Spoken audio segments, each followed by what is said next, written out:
ইরানে হামলা চালানো ইসরায়েলের বিরুদ্ধে তীব্র নিন্দা জানিয়েছে উত্তর কোরিয়া। এই হামলাকে মানবতার বিরুদ্ধে অপরাধ আখ্যা দিয়েছে দেশটি।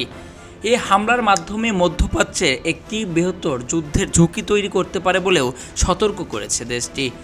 বৃহস্পতিবার রাষ্ট্রীয় সংবাদ মাধ্যম KCNA প্রকাশিত এক বিবৃতিতে উত্তর কোরিয়ার পররাষ্ট্র মন্ত্রণালয়ের এক মুখপাত্র এই নিন্দা জানান। ওয়ালটন আবারও মিলিনিয়ার অফারে ওয়ালটন ফ্রিজ কিনে আপনিও হয়ে যেতে পারেন মিলিয়নিয়ার। তিনি বলেন, ইরানের বেসামরিক পারমাণবিক এবং জ্বালানি স্থাপনায় ইসরায়েলের সামরিক হামলার গুরুতর উদ্বেগ প্রকাশ করেছে পিয়ংইয়ং। পাশাপাশি এর তীব্র নিন্দাও জানাচ্ছে। ইসরায়েলি হামলায় বেসামরিক নাগরিক হত্যা মানবতার বিরুদ্ধে এক ক্ষমাহীন অপরাধ। ইসরায়েলের রাষ্ট্রীয়ভাবে সন্ত্রাসবাদের জড়িত, যা এই অঞ্চলের একটি নতুন সর্বাত্মক যুদ্ধের ঝুঁকি বাড়াচ্ছে।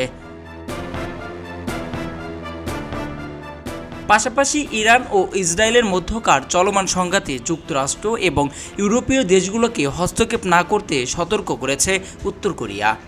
পররাষ্ট্র মন্ত্রণালয়ের মুখপাত্র বলেন, বিশ্বের বর্তমান গুরুতর পরিস্থিতি স্পষ্টভাবে প্রমাণ করে যে যুক্তরাষ্ট্র এবং পশ্চিমা দেশগুলোর সমর্থিত ও পৃষ্ঠপোষকতাহীন ইসরায়েলের মধ্যপ্রাচ্যের শান্তির জন্য একটি ক্যান্সার সাদৃশ্য সত্তা। তারা বৈশ্বিক শান্তি ও নিরাপত্তা ধ্বংসের মূল হোতা। তিনি বলেন, আন্তর্জাতিক সম্প্রদায় যুক্তরাষ্ট্র এবং পশ্চিমা শক্তিগুলোকে নিবিড়ভাবে পর্যবেক্ষণ করেছে, যারা ক্ষতিগ্রস্ত ইরানের বৈধ সার্বভৌমত্ব অধিকার এবং আত্মরক্ষার অধিকার প্রয়োগ নিয়ে প্রশ্ন তুলেছে, তাদের যুদ্ধের আগুন উস্কে দিচ্ছে।